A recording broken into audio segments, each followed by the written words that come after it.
ഭാരതമാകെ 80ാം സ്വാതന്ത്ര്യ ദിനം ആഘോഷിക്കുകയാണ്. വിദ്യാലയങ്ങളിൽ വിദ്യാർത്ഥികളും അധ്യാപകരും, തൊഴിൽശാലകളിൽ തൊഴിലാളികൾ, അതുപോലെ തന്നെ യൂണിയൻ പ്രതിനിധികൾ, സർക്കാർ സ്ഥാപനങ്ങളിൽ, വാണിജ്യ സ്ഥാപനങ്ങളിൽ ഒക്കെ അവിടുത്തെ ജീവനക്കാരും മറ്റ് ഉദ്യോഗസ്ഥരും എല്ലാം ചേർന്ന് സ്വാതന്ത്ര്യദിനം ആഘോഷിക്കുന്നു. യുവജനങ്ങൾ സ്വാതന്ത്ര്യദിനം ആഘോഷിക്കുന്നു. വനിതകൾ സ്വാതന്ത്ര്യദിനം ആഘോഷിക്കുന്നു. അത് വിവിധ സംഘടനകളുടെ നേതൃത്വത്തിലാണ്. ഇടതുപക്ഷ യുവജന സംഘടന യങ് ഇന്ത്യ എന്ന പേരിൽ സ്വാതന്ത്ര്യദിനം ആഘോഷിക്കുന്നു. കഴിഞ്ഞ 80 വർഷങ്ങൾക്ക് മുമ്പ്, അതല്ലെങ്കിൽ ഇന്ത്യക്ക് സ്വാതന്ത്ര്യം കൈമാറിയതിന് ശേഷം അന്ന് ഇന്ത്യയിലുണ്ടായിരുന്ന സംഭവങ്ങൾ, കാര്യങ്ങൾ, ഈ 80 വർഷം കൊണ്ടുണ്ടായ മാറ്റങ്ങൾ, ആ മാറ്റങ്ങളിൽ അടിസ്ഥാനപരമായി എന്തെങ്കിലും മാറ്റം പ്രയോജനകരമായി, ജനോപകാരപ്രദമായി മാറ്റങ്ങൾ ഉണ്ടായിട്ടുണ്ടോ എന്ന് ചോദിച്ചാൽ ഉണ്ടായിട്ടുണ്ട് എന്നും അല്ലെങ്കിൽ ഉണ്ടായിട്ടില്ല എന്നും രണ്ടഭിപ്രായം നിലവിലുണ്ട്. ഇന്നും ദരിദ്രർ, കോടിക്കണക്കിന് ദരിദ്രർ ഇന്നും, അല്ലെങ്കിൽ ലക്ഷക്കണക്കിന് ദരിദ്രർ ഇന്നും ഇന്ത്യയിൽ താമസിക്കുന്നുണ്ട്. അതിന്റെ ഭാഗമായി കേരളത്തിലുമുണ്ട്. കേരളത്തിലെ ഏകദേശം 1 ലക്ഷത്തിലധികം കുടുംബങ്ങൾക്ക് ഭവനമില്ല, വീടില്ല. അതേസമയം 1 ലക്ഷത്തിലധികം വീടുകൾ, വലിയ ബംഗ്ലാവുകൾ ആൾപ്പാർപ്പില്ലാതെ ഒഴിഞ്ഞു കിടക്കുകയാണ്. ആ ഒരു വൈരുദ്ധ്യം കേരളത്തിൽ നിലനിൽക്കുന്നു.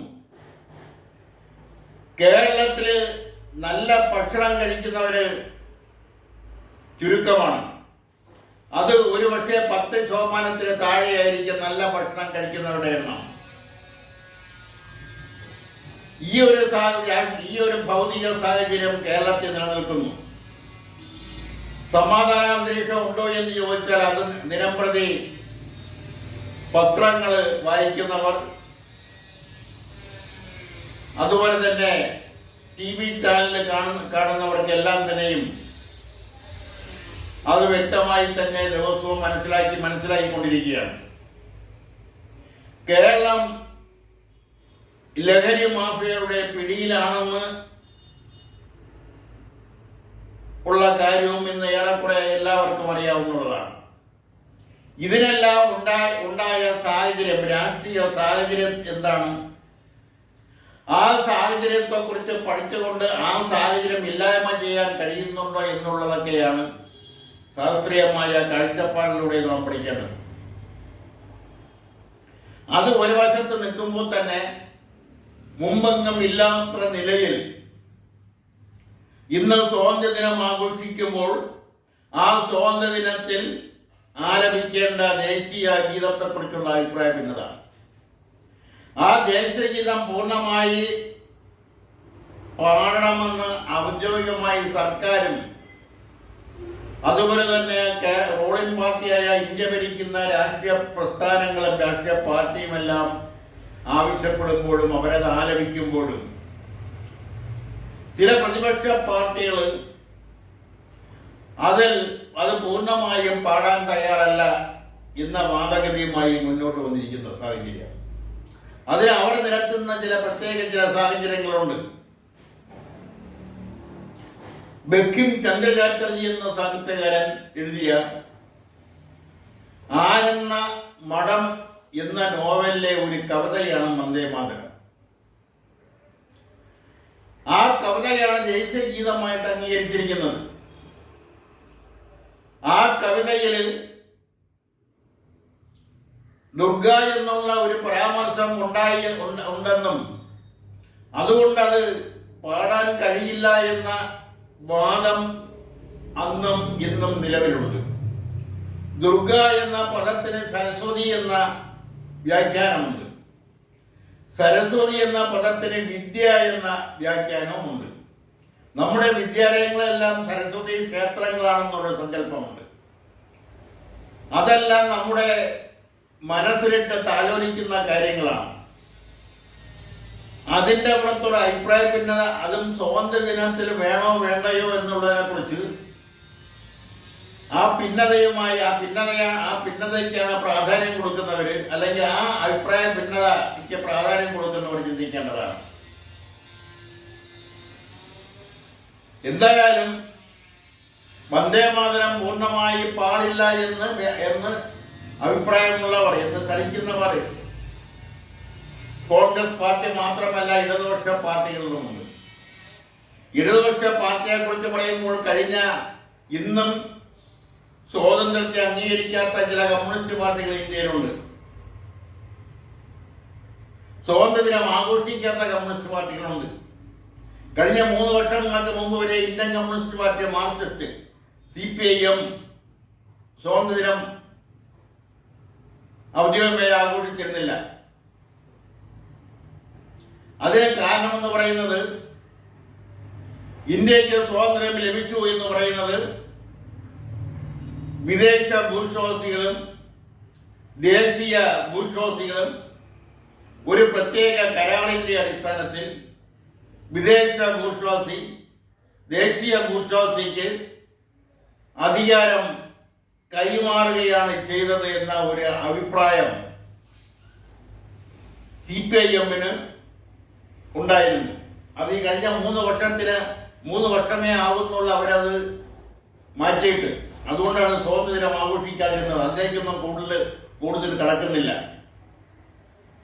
എന്തായാലും 80ാമത് സ്വാതന്ത്ര്യ ദിനം കടന്നു പോകുമ്പോഴും ഇന്ത്യയുടെ അവസ്ഥ, കേരളത്തിൻ്റെ അവസ്ഥ, പാർപ്പിടമില്ലാത്തവരുടെ മാനസികാവസ്ഥ, 3 നേരം വയറു നിറയെ ഭക്ഷണം കഴിക്കാൻ നിവൃത്തിയില്ലാത്തവരുടെ അവസ്ഥ, ഇവിടെ 100% സാക്ഷരത ഔദ്യോഗികമായി പ്രഖ്യാപിക്കുമ്പോഴും പട്ടികവർഗക്കാരിൽ 30% പേർക്കും എഴുത്തും വായനയും അറിഞ്ഞുകൂടാത്തവരാണ് അന്നും ഇന്നും. അതുപോലെ തന്നെ മറ്റ് പട്ടികജാതി വിഭാഗത്തിൽപ്പെട്ട 20-25% പേർക്കും ഇന്നും എഴുത്തും വായനയും അറിഞ്ഞുകൂടാത്തവരാണ്. ആധുനിക ലോകവുമായി യാതൊരു ബന്ധവുമില്ലാതെ ജീവിക്കുന്നവർ കാടുകളിൽ ഉൾവനങ്ങളിൽ ജീവിക്കുന്നുണ്ട്. തിരുനെല്ലി ഇന്ന് ഏകദേശം 25-30 കിലോമീറ്റർ വനത്തിലൂടെ നടന്നു പോവുകയാണെങ്കിൽ ജനിച്ച വേഷത്തിൽ ജീവിക്കുന്ന മനുഷ്യരെ കാണാൻ കഴിയും. യാതൊരു ആധുനിക ലോകവുമായി യാതൊരു ബന്ധവുമില്ലാത്ത അന്ധവിശ്വാസങ്ങളുടെയും അനാചാരങ്ങളുടെയും അതുപോലെ തന്നെ ആധുനിക ലോകവുമായി ബന്ധമില്ലാതെ അപരിഷ്കൃതരായി കാട്ടുകിഴങ്ങും മൃഗങ്ങളെയുമെല്ലാം വേട്ടയാടി ചുട്ടുതിന്ന് ഏതെങ്കിലും മരത്തണലിലോ അല്ലെങ്കിൽ ഗുഹകളിലോ അല്ലെങ്കിൽ താൽക്കാലികമായി ഉണ്ടാക്കിയ ഏതെങ്കിലും പന്നിക്കൂട് പോലുള്ള ഏതെങ്കിലും കുടിലുകളിലോ ഒക്കെ ജീവിക്കുന്ന നിരവധി പേർ ഇന്നും കേരളത്തിലുണ്ട്. അവർക്ക് വേണ്ടി കോടിക്കണക്കിന് രൂപയാണ് ഒരു വർഷം തോറും കേന്ദ്ര ഗവൺമെന്റ് ധനസഹായമായി കൊടുക്കുന്നത്. ഈ തുകയെല്ലാം എങ്ങോട്ട് പോയെന്ന് ചോദിച്ചാൽ അതെല്ലാം രാഷ്ട്രീയ ഉദ്യോഗസ്ഥ ഇടനിലക്കാരുടെ പോക്കറ്റുകളിലേക്കായിരിക്കും. ഇപ്പൊ ഈ ഒരു അവസ്ഥ ഇന്നും കേരളത്തിലും ഇതിന്റെ അതുപോലെ തന്നെ മറ്റ് സംസ്ഥാനങ്ങളിലും ഒക്കെ നിലനിൽക്കുന്നുണ്ട്. അതുകൊണ്ടാണ് സ്വാതന്ത്ര്യദിനത്തിന്റെ ആഘോഷങ്ങളും സന്തോഷവും ഒക്കെ തന്നെ പങ്കുവെക്കുമ്പോഴും ഒരു വിഭാഗം പ്രത്യേകിച്ചും ജീവിതത്തിന്റെ താഴെ തട്ടിൽ കഴിയുന്നവരെ സംബന്ധിച്ചിടത്തോളം ഇന്നും സ്വാതന്ത്ര്യം ഒരു കിട്ടാക്കനിയായി എവിടെയോ മാറി നിൽക്കുന്നു എന്നുള്ളത് കാര്യം തിരിച്ചറിയാൻ കഴിയുന്നത്. എന്തായാലും ഇന്ത്യയുടെ സ്വാതന്ത്ര്യദിനം 80 വർഷം പിന്നിട്ട് പോകുമ്പോൾ വരുന്ന ഒരു വർഷം അടുത്ത 81ാം സ്വാതന്ത്ര്യദിനം ആഘോഷിക്കുന്നതിന് മുമ്പ് ഇവിടെ പരമാവധി സമാധാന അന്തരീക്ഷം ഉണ്ടാക്കിയെടുക്കുന്നതിനും ഇന്ത്യയെ പ്രത്യേകിച്ചും കേരളത്തെ ലഹരി മാഫിയയിൽ നിന്നും ഗൂണ്ടകളിൽ നിന്നും കൂലിത്തല്ലുകാരികളിൽ നിന്നും കൂലിക്കൊലയാളികളിൽ നിന്നും ഒക്കെ സംരക്ഷിക്കുന്ന ഒരു സംവിധാനം ഉണ്ടാവണമെന്ന് ആഗ്രഹിക്കാം.